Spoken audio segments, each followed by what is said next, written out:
Okay. Hi there. It's been a while. Oh no, we're off to a great start. Hi. I apologize for all the clutter and everything. I've been up to a lot of other creative projects lately, hence I have not gotten back to this in a while. But if you're new around here, hi there. My name's Clover.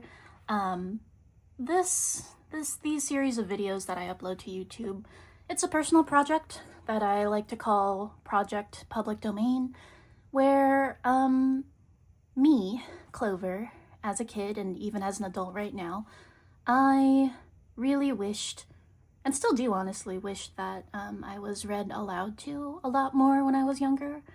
And this is just a way of kind of giving that to me and to my inner child. It's also, reading aloud is very relaxing for me, just because it helps to slow down my thoughts, my words. I do have ADHD, so I typically have like 90-something tabs open, so reading aloud is a great way for me to slow down and also to find my voice, which has been a big part of, or a big thing that I've wanted to do this year. I haven't picked up this book since, I think, October. It's now November, and I apologize. But, you know, we're humans, we're busy lives, and the great thing about a personal project is there's no timeline. I can resume whenever.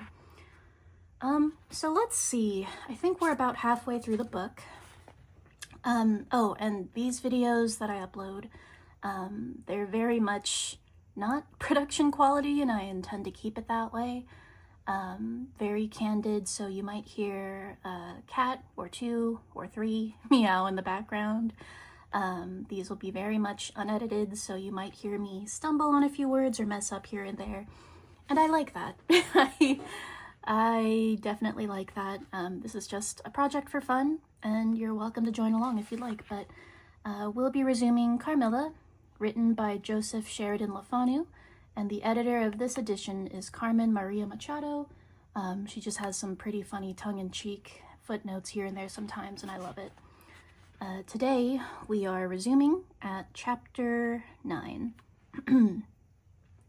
Chapter 9, The Doctor. Hold on, let me get more comfy. Whew, okay.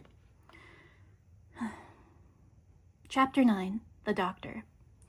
As Carmilla would not hear of an attendant sleeping beside her, my father arranged that a servant should sleep outside her room, so that she would not attempt to make another such excursion without being arrested at her own door. That night passed quietly, and next morning early, the doctor, for whom my father had sent in secret, arrived to see me.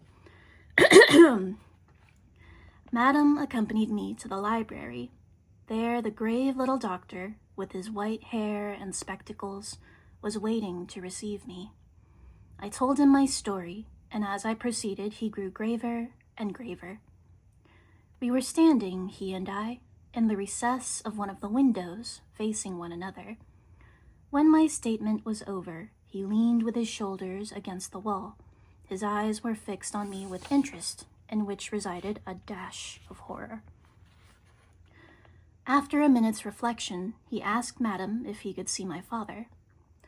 My father was sent for accordingly, and as he entered, smiling, he said, "I dare say, Doctor, you are going to tell me that I am an old fool for having brought you here. I hope I am." But his smile faded into shadow as the doctor, with his very grave face, beckoned him. He and the doctor talked for some time in the same recess where I had just conferred with the physician. It seemed an earnest and argumentative conversation. The room was very large, and I and Madam stood together burning with curiosity at the further end. Not a word could we hear, however, for they spoke in a very low tone, and the depth of the window concealed the doctor from view, and very nearly concealed my father, whose foot, arm, and shoulder were all we could see. Their voices were, I suppose, all the less audible for the sort of closet with... Their voices were, I suppose, all the less audible for the sort of closet which the thick wall and window formed. After a time, my father's face looked into the room, It was pale, thoughtful, and, I noticed, agitated. "Lara, dear, come here for a moment," he said. "Madam, we don't need you at present." I approached, for the first time, a little alarmed. Although I felt very weak, I did not feel ill, and strength, one always fancies, is a thing that may be picked up when we please. Excuse me. My father held out his hand to me as I drew near, but he was looking at the doctor. "It certainly is very odd. I don't understand it," he said. "Lara, come here, dear. Now attend to Dr. Spielsberg and recollect yourself." "You mentioned a sensation like that of 2 needles pricking the skin somewhere about your neck on the night when you experienced your first horrible dream," the doctor said. "Is there still any soreness?" "None at all," I answered. "Can you indicate with your finger about the point at which you think this occurred?" "Very little below my throat. Here," I answered. I wore a morning dress which covered the place I pointed to. "Now you can satisfy yourself," said the doctor. "You won't mind your papa's lowering your dress a very little. It is necessary to detect a symptom of the complaint under which you have been suffering." I acquiesced. It was only an inch or 2 below the edge of my collar. "God bless me, so it is," exclaimed my father, growing pale. "You see it now with your own eyes," said the doctor with a gloomy triumph. "What is it?" I whimpered, beginning to be frightened. "Nothing, my dear young lady, but a small blue spot, about the size of the tip of your little finger. And now," he continued, turning to Papa, "the question is, what is best to be done?" "Is there any danger?" I asked with trepidation. "I trust not, my dear," answered the doctor. "I don't see why you should not recover. I don't see why you should not begin immediately to get better. That is the point at which the sense of strangulation begins." "Yes," I answered. "And, recollect as well as you can, the same point was a kind of center of that thrill which you described just now, like the current of a cold stream running against you." "It may have been. I think it was." "Ah, you see?" he added, turning to my father. "Shall I say a word to Madam?" "Certainly," said my father. He called Madam to him and said, "I find my young friend here far from well. It won't be of any great consequence, I hope, but it will be necessary that some steps be taken, which I will explain by and by. In the meantime, Madam, you will be so good as not to let Miss Lara be alone for 1 moment. That is by the only direction I need give for the present." "It is indispensable." "We may rely upon your kindness, Madam, I know," added my father. Madam nodded in agreement. "And you, dear Lara, I know you will observe the doctor's direction." Oh, who said that? I guess that's her father. "I shall have to ask your opinion upon another patient," my father continued, "whose symptoms slightly resemble those of my daughter, what have just been detailed to you, very much milder in degree, but I believe of the same sort. She is a young lady, our guest. As you say, you will be passing this way again this evening. You can't do better than take your supper here, and you can then see her. She does not come down till the afternoon." "I thank you," said the doctor. "I shall return, then, at about 7 this evening." And then they repeated their directions to me and to Madam, and with this parting charge my father left us and walked out with the doctor, and I saw them pacing together up and down between the road and the moat, on the grassy platform in front of the house, evidently absorbed in earnest conversation. The doctor did not return. I saw him mount his horse there, take his leave, and ride away eastward through the forest. Soon after, I saw the man arrive from the village with letters. He dismounted and handed the bag to my father. In the meantime, Madam and I were both busy, lost in conjecture as to the reasons of the singular and earnest directions the doctor and my father had given us. Madam, as she afterwards told me, was afraid the doctor suspected an oncoming seizure, and that without prompt assistance I might either lose my life in a fit or at least be seriously hurt. The interpretation did not sit well with me. I fancied, perhaps luckily for my nerves, that the arrangement was prescribed simply to secure a companion who would prevent my taking too much exercise, or eating unripe fruit, or doing any of the 50 foolish things to which young people are supposed to be prone. About half an hour afterward, my father came in, a letter in his hand, and said, "This letter had been delayed. It is from General Spielsdorf. He might have been here yesterday. He may not come till tomorrow, or he may be here today." He put the open letter into my hand, but he did not look pleased as he used to when a guest, especially one so much loved as the general, was coming. On the contrary, he looked as if he wished him at the bottom of the Red Sea. There was plainly something on his mind which he did not choose to divulge. "Papa, darling, will you tell me something?" I said, laying my hand on his arm and looking imploringly in his face. "Perhaps," he answered, smoothing my hair over my eyes. "Does the doctor think me very ill?" "No, dear. He thinks that if the right steps are taken, you will be quite well again, or at least on the high road to a complete recovery, in a day or two," he answered, a little dryly. "I wish our great friend, the general, had chosen any other time. That is, I wish you had been perfectly well to receive him." "But do tell me, Papa," I insisted. "What does he think is the matter with me?" "Nothing. You must not plague me with questions," he answered, with more irritation than I ever remember him to have displayed before. Seeing that I looked wounded, he kissed me and added, "You shall know all about it in a day or two. That is, all that I know. In the meantime, you are not to trouble your head about it." He turned and left the room. Oh, sorry. That was not good enunciation. He turned and left the room, but came back before I had done wondering and puzzling over the oddity of all this. It was merely to say that he was going to Karnstein and had ordered the carriage to be ready at 12, and that I and Madame should accompany him. He was going to see the priest who lived near those picturesque grounds for business, and, as Carmilla had never seen him, she could follow later with Mademoiselle, who would bring materials for a picnic which might be laid for us in the ruined castle. At 12 o'clock, accordingly, I was ready, and not long after my father, Madame, and I set out upon our drive.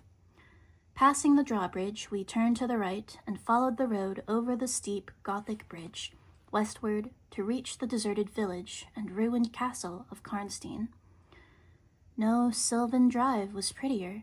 The ground broke into gentle hills and hollows, all clothed with beautiful wood, empty of the formality or artificial planting and pruning.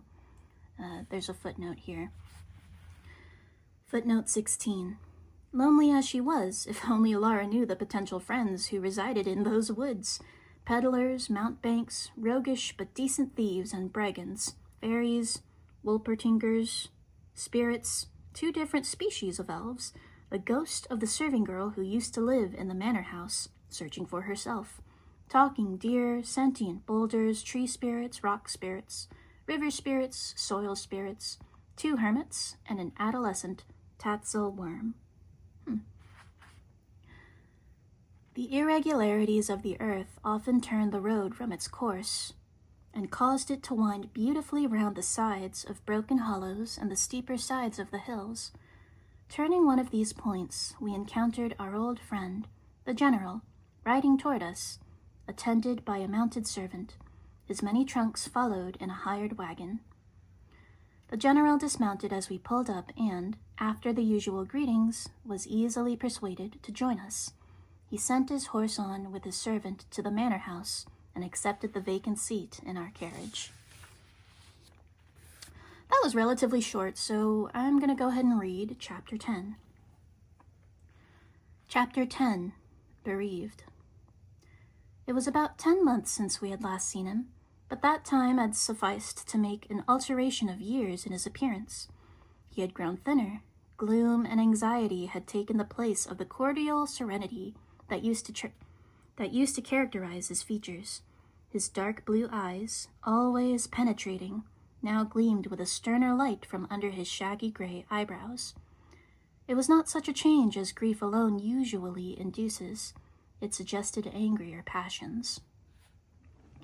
We had not long resumed our drive when the general began to talk, with his usual soldierly directness, of the bereavement, as he termed it, which he had sustained in the death of his beloved niece and ward.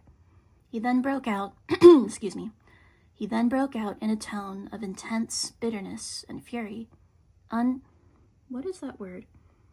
Inveighing against the hellish arts to which he had fallen a victim, and expressing, with more exasperation than piety, his wonder that heaven should tolerate so monstrous an indulgence of the lusts and malignity of hell.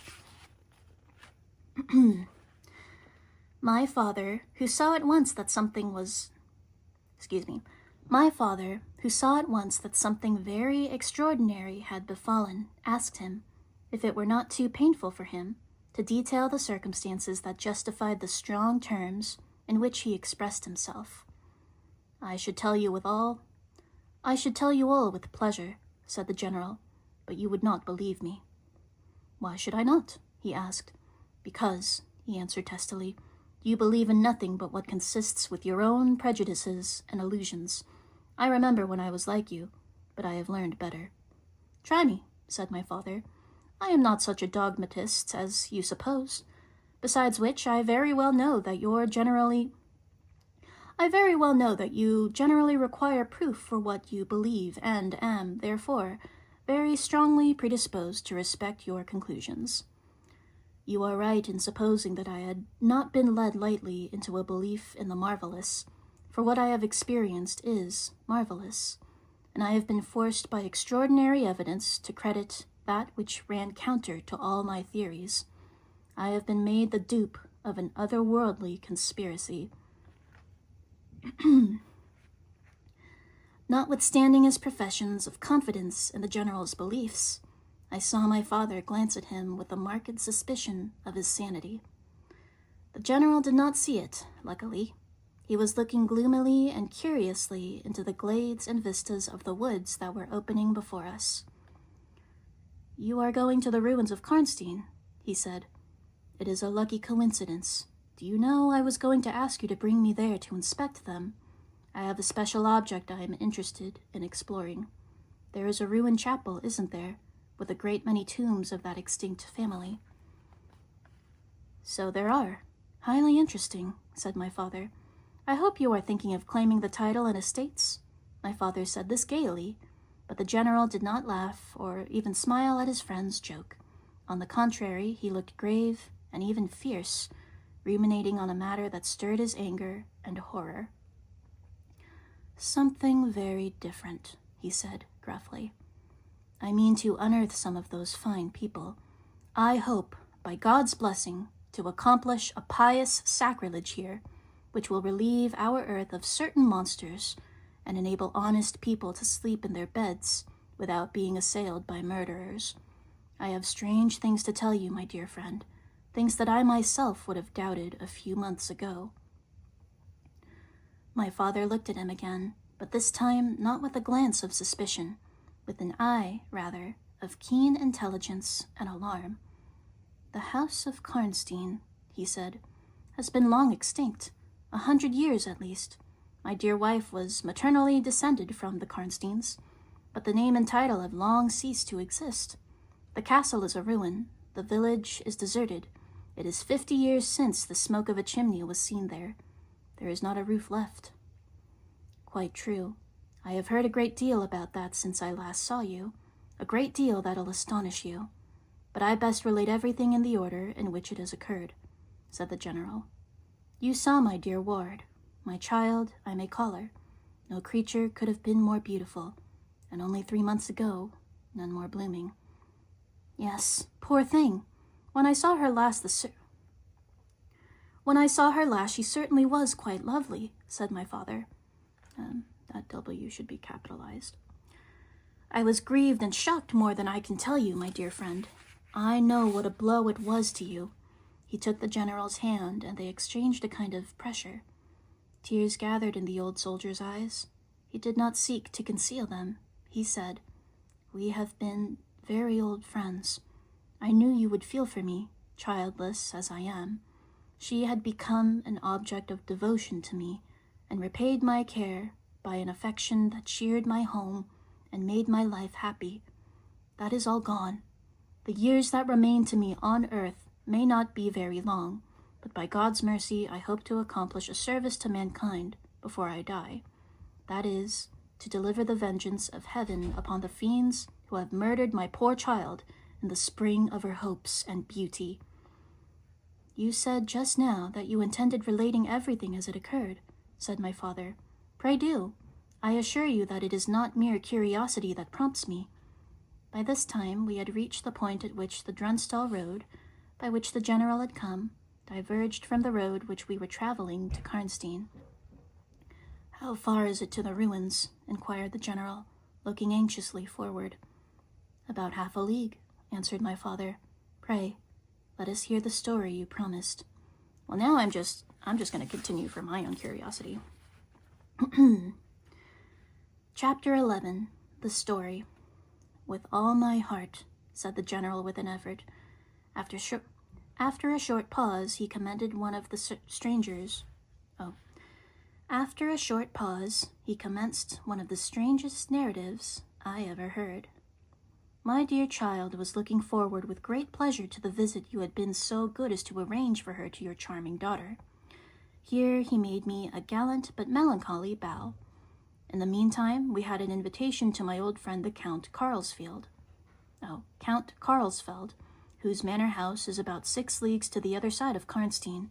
It was to attend the series of balls which, you remember, he gave in honor of his illustrious visitor, the Grand Duke Charles. Yes, and very splendid they were, I believe, said my father. Princely, but then his hospitalities are quite regal. He has Aladdin's lamp. Oh my God. He has Aladdin's lamp. The night from which my sorrow dates was devoted to a magnificent masquerade. The grounds were thrown open, the trees hung with colored lamps. There was such a display of fireworks as Paris itself had never witnessed. And such music. Music, you know, is my weakness. Such ravishing music. The finest instrumental band, perhaps in the world, and the finest singers who could be collected from all the great operas in Europe. As you wandered through these fantastically illuminated grounds, the moonlit chateau throwing a rosy glow from its long rows of windows, you would suddenly hear those ravishing voices stealing from the silence of some grove, stealing from the silence of some grove or rising from boats upon the lake. I felt myself, as I looked and listened, carried back into the romance and poetry of my early youth. When the fireworks ended and the ball began, we returned to the noble suite of rooms that were thrown open to the dancers. A masked ball, you know, is a beautiful sight, but so brilliant a spectacle of the kind I never saw before. It was a very aristocratic assembly. I was myself almost the only nobody present. My dear child was looking quite beautiful. She wore no mask.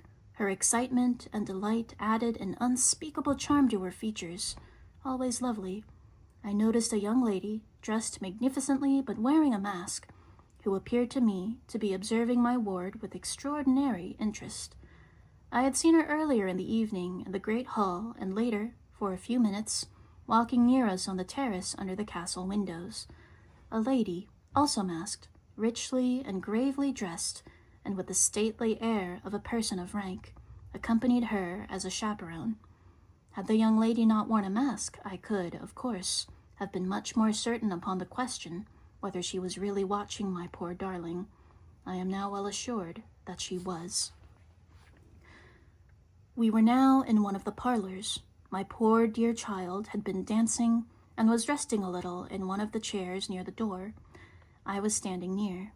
The 2 ladies I have mentioned had approached, and the younger took the chair next my ward, while her companion stood beside me and for a little time addressed herself, in a low tone, to her charge.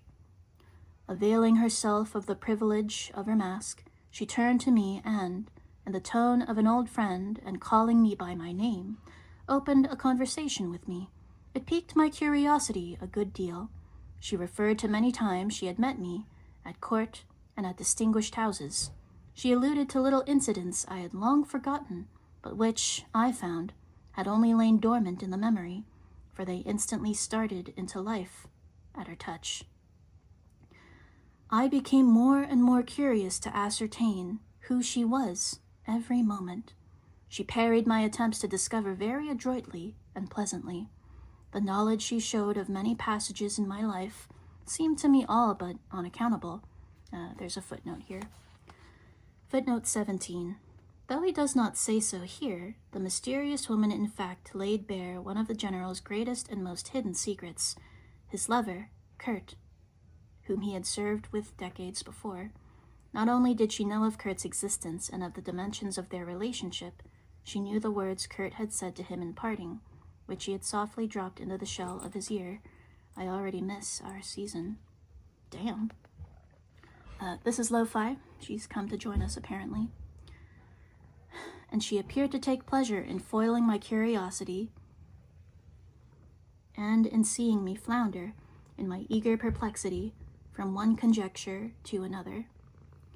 In the meantime, the young lady, whom her mother called by the odd name Millarca, had, with the same ease and grace, begun a conversation with my ward. Yeah?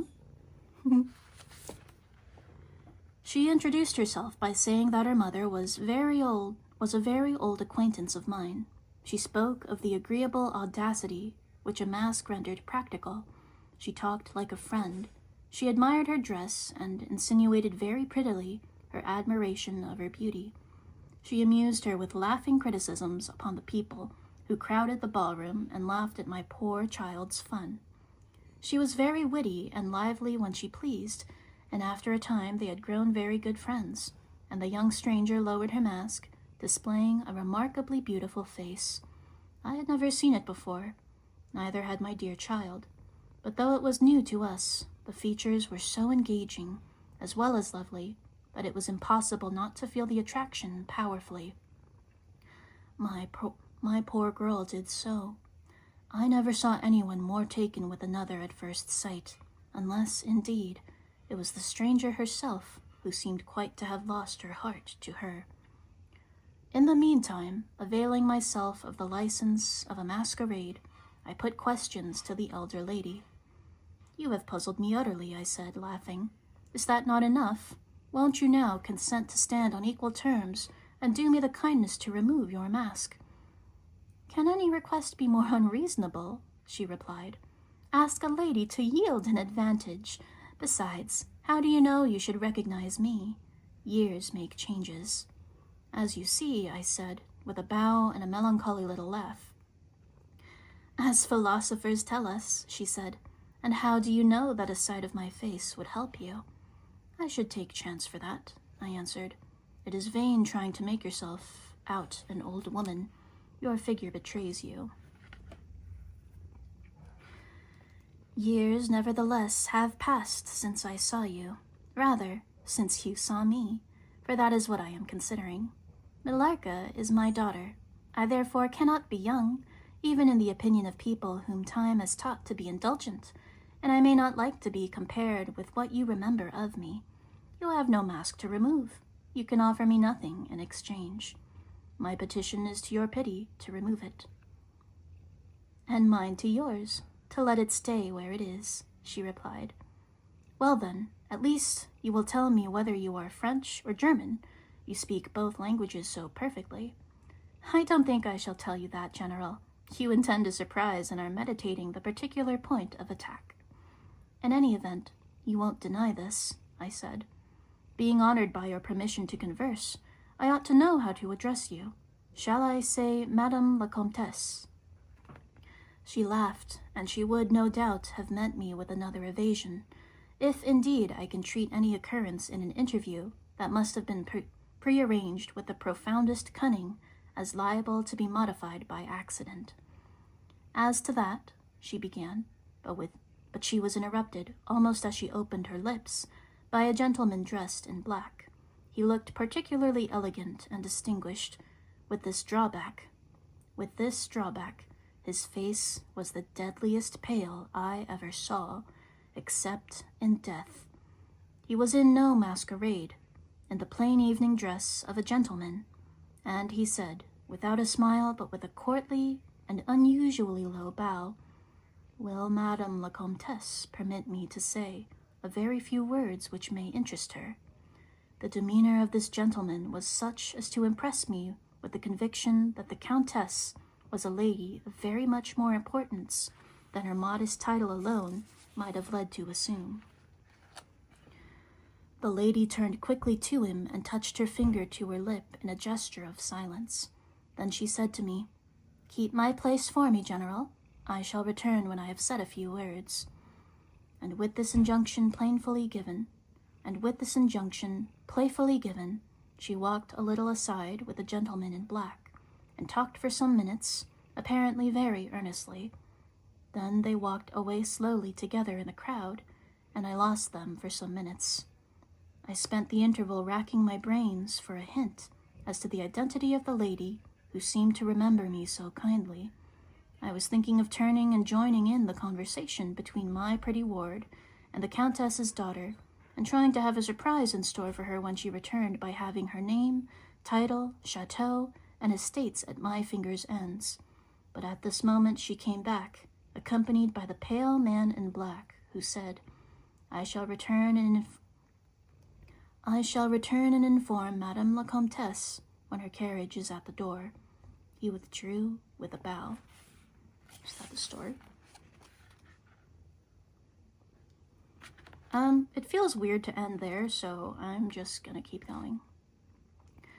Chapter 12. A Petition. The General continued. "Then we are to lose Madame la Comtesse, but I hope only for a few hours," I said with a low bow. "It may be that only, or it may be a few weeks. It was very unlucky his speaking to me just now as he did. Do you now recognize me?" I assured her I did not. You shall, she said, "but not at present. We are older and better friends than perhaps you suspect. I cannot yet declare myself. I shall in 3 weeks pass your beautiful manor house, about which I have been making enquiries. I shall then look in upon you for an hour or two and renew our friendship, which I never think of without 1,000 pleasant recollections. But just now, a piece of news has reached me like a thunderbolt. I must set out and travel by a devious route, nearly 100 miles, with all the speed I can possibly muster. My perplexities multiply. I am only deterred by my secrecy from making a very singular request of you. My poor child has not quite recovered her strength. Her house fell with her at a recent hunt. Her nerves have not yet recovered from the shock. Our physician says that she must on no account exert herself for some time to come. We came here in very easy stages, hardly 6 leagues a day. I must now travel day and night on a mission of life and death, a mission, the critical and momentous nature of which I shall be able to explain to you when we meet in a few weeks, without the necessity of any concealment. She went on to make her petition, and it was in the tone of a person from whom such a request amounted to conferring, rather than seeking a favor. But this was only in manner. Except for the terms in which it was expressed, nothing could be more rueful. It was simple that I would consent to take charge of her daughter during her absence. This was, all things considered, a strange and audacious request. She, in some sort, disarmed me by stating and admitting everything that could be urged against it, and throwing herself entirely upon my chivalry. At the same moment, by a fatality that seems to have predetermined all that happened, my poor child came to my side and, in an undertone, besought me to invite her new friend, Millarca, to pay us a visit. She had just been asking her, and thought, if her mamma would allow her, she would like it extremely. At another time, I should have told her to wait a little, until at least we knew who they were. but I had not a moment to think in. The two ladies assailed me together, and I must confess the refined and beautiful face of the young lady, about which there was something extremely engaging, as well as the elegance and fire of high birth, overpowered me. I submitted and undertook too easily the care of the young lady, whom her mother called Millarca.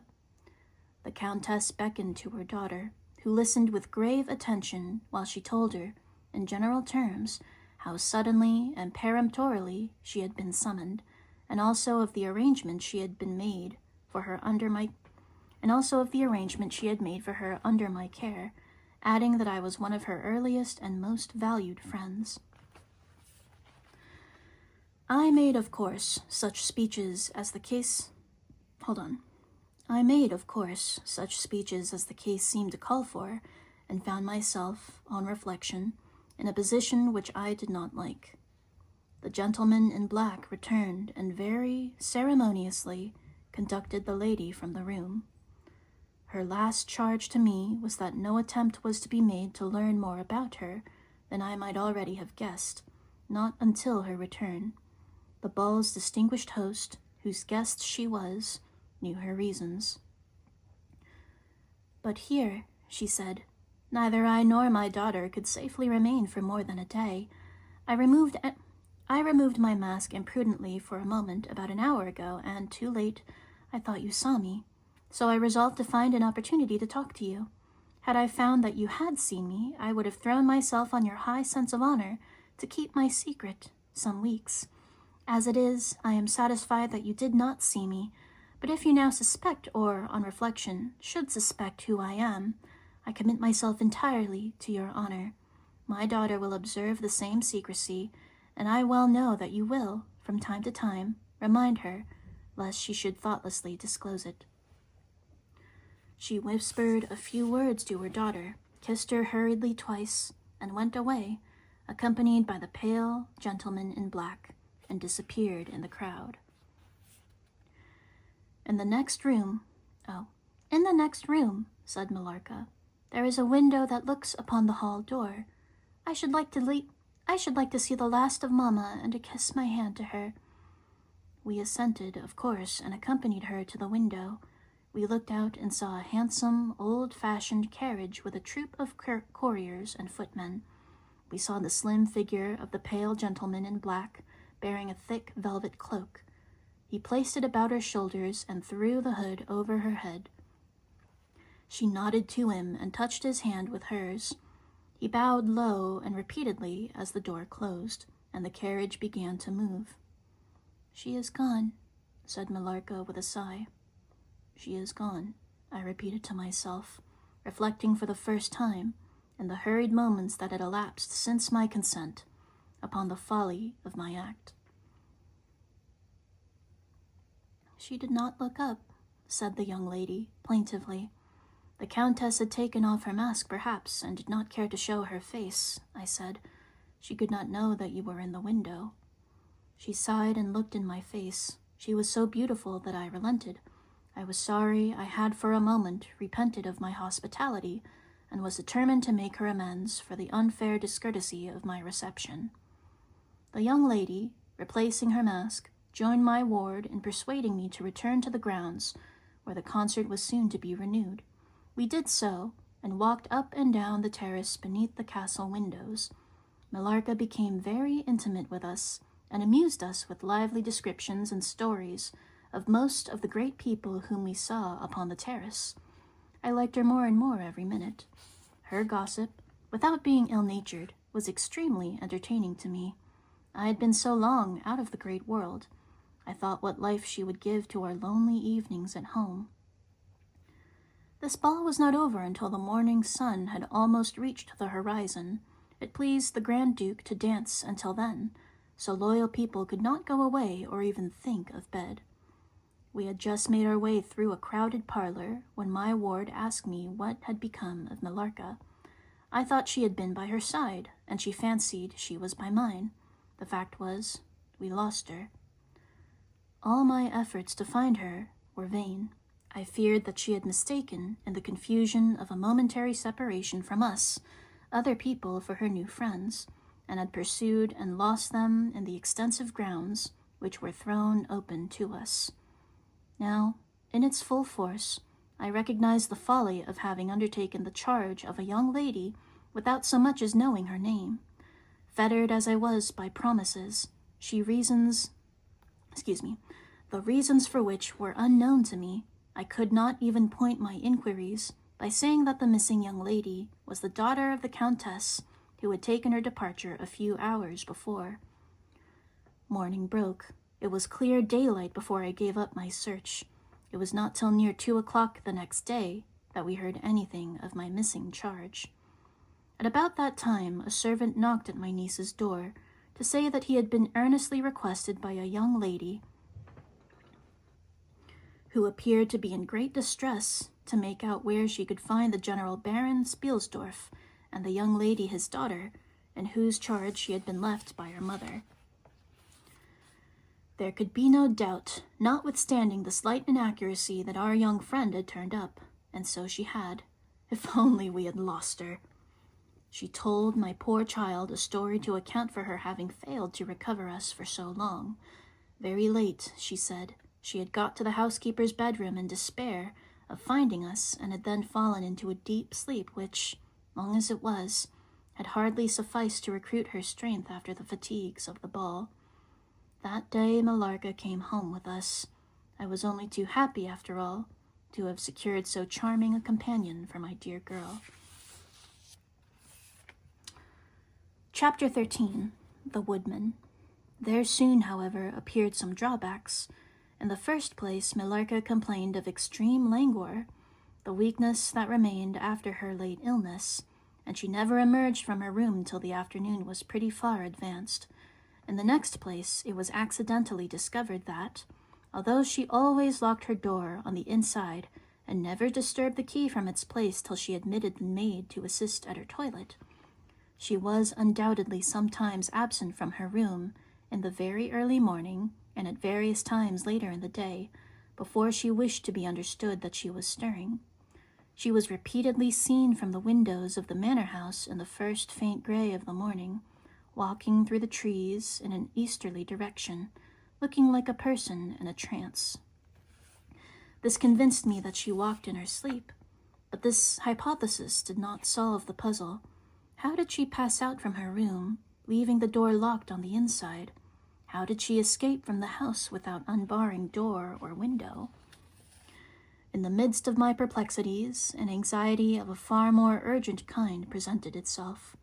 My dear child began to lose her looks and health, and that in a manner so mysterious and even horrible that I became thoroughly frightened. She was at first visited by appalling dreams, then, as she fancied, by a spectre, sometimes resembling Millarca, sometimes in the shape of a beast, indistinctly seen, walking round the foot of her bed. Lastly came the sensations. One, not unpleasant but very peculiar, she said, resembled the flow of an icy stream against her breast. At a later time, she felt something like a pair of large needles pierce her painfully, a little below the throat. A few nights after there followed a gradual and convulsive sense of strangulation. Then came unconsciousness. I could hear distinctly every word the kind old general was saying, because by this time we were driving upon the short grass that spreads on either side of the road as you approach the roofless village which had not shown the smoke of a chimney for more than half a century. You may guess how strangely I felt to hear my own symptoms described so exactly in those which had been experienced by the poor girl who, but for the catastrophe which followed, would have been at that moment a visitor at my father's chateau. You may suppose also how I felt as I heard him detail habits and mysterious peculiarities which were, in fact, those of our beautiful guest, Carmilla. A vista opened in the forest. We were on a sudden under the chimneys and gables of the ruined village and the towers and battlements of the dismantled castle, around which gigantic trees were grouped, hanging over us from a slight slope. In a frightened dream, I got down from the carriage, and in silence, for we had each abundant matter for thinking, we soon mounted the ascent and were among the spacious chambers, winding stairs, and dark corridors of the castle. "So this was once the palatial residence of the Karnsteins," said the old general at length, as from a great window he looked out across the village and saw the wide, undulating expanse of forest. "It was a bad family, and here its blood-stained annals were written," he continued. "It is hard that they should, after death, continue to plague the human race with their atrocious lusts. That is the chapel of the Karnsteins, down there." He pointed down to the gray walls of the Gothic building, partly visible through the foliage, a little way down the steep. "And I hear the axe of a woodsman," he added, "busy among the trees that surround it. He possibly may give us the information of which I am in search, and point out the grave of Mircalla, Countess of Karnstein.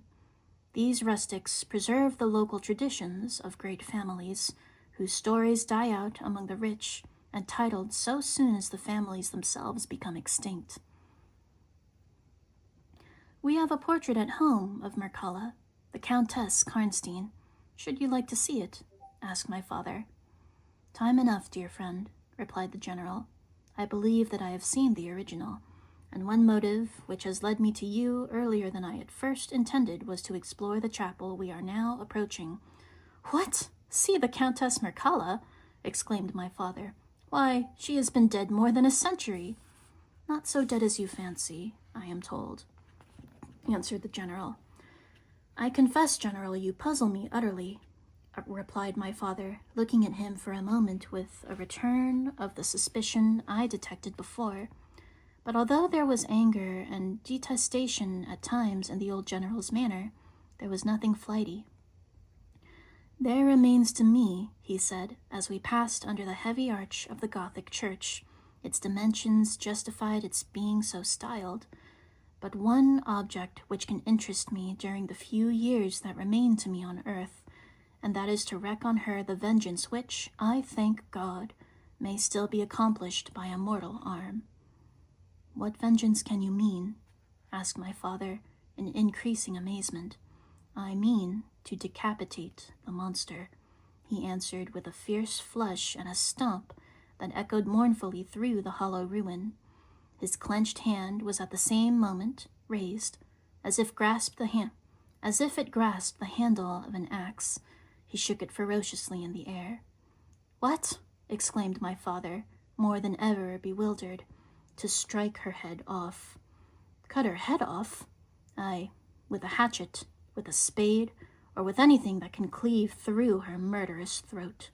"You shall hear," he answered, trembling with rage, and hurrying forward, he said, "That beam will serve as a seat. Your dear child is fatigued. Let her rest, and I will, in a few sentences, close my dreadful story." The squared block of wood, which lay on the grass-grown pavement of the chapel, formed a bench on which I was very glad to sit myself, and in the meantime the general called to the woodman, who had been removing some boughs that leaned upon the old walls. Axe in hand, the hardy old fellow appeared before us. He could not tell us anything of these monuments, but there was an old man, he said, a ranger of this forest, at present sojourning in the house of the priest, about 2 miles away, who could point out every monument of the old Karnstein family. For a pittance he could bring him to us if we would lend him one of our horses in little more than half an hour. "Have you been long employed about this forest?" asked my father of the old man. "I have been a woodman here," he answered in his patois? I've never seen that word before. Patois. "All my days. So was my father before me, and so on, as many generations as I can count. I could show you the very house in the village in which my ancestors lived." "How came the village to be deserted?" asked the general. "It was troubled by revenants, sir." Footnote here. The undead. Oh, shit. "Several were tracked to their graves and extinguished in the usual ways, by decapitation, by the stake, and by burning, but not until many of the villagers were killed. But even after all those proceedings, he continued, with so many graves opened and so many vampires deprived of their horrible animation, the village was not relieved. But a Moravian nobleman, Moravian, footnote, a historical country that occupied what is now the easternmost portion of the Czech Republic. Okay, a Moravian nobleman who happened to be traveling this way heard how matters were, and being skilled in such affairs, as many people are in his country, he offered to deliver the village from its tormentor. He did so thus.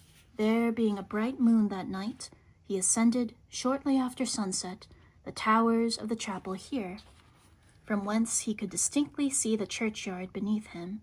You can see it from that window. From this point he watched until he saw the vampire come out of his grave and place near it the linen clothes in which he had been folded, and then glide away towards the village to plague its inhabitants. The stranger, having seen all this, came down from the steeple, took the linen wrappings of the vampire, and carried them up to the top of the tower, which he again mounted. When the vampire returned from his prowling and missed his clothes, he cried furiously to the Moravian, whom he saw at the summit of the tower, and who, in reply, beckoned him to ascend and take them. Accepting his invitation, the vampire began to climb the steeple, and as soon as he had reached the battlements, the Moravian, with a stroke of his sword, clove his skull in twain, hurling him down to the churchyard, whither, descending by the winding stairs, the stranger followed and cut his head off, and next day delivered it and the body to the villagers, who duly impaled and burnt them. This Moravian nobleman had authority from the then head of the family, to remove the tomb of Mircalla, Countess Karnstein, which he did so thoroughly that in a little while its site was quite forgotten. Can you point out where it stood? Asked the general eagerly. The forester shook his head and smiled. Not a soul living could tell you that now, he said. Besides, they say her body was removed, but no one is sure of that either. Having thus spoken, he dropped his axe and departed, leaving us to hear the remainder of the general's strange story. Okay, for the sake of this video, I'll continue reading, but I'm going to stop it here, so 1 second, but I'll catch you in the next couple chapters. Bye.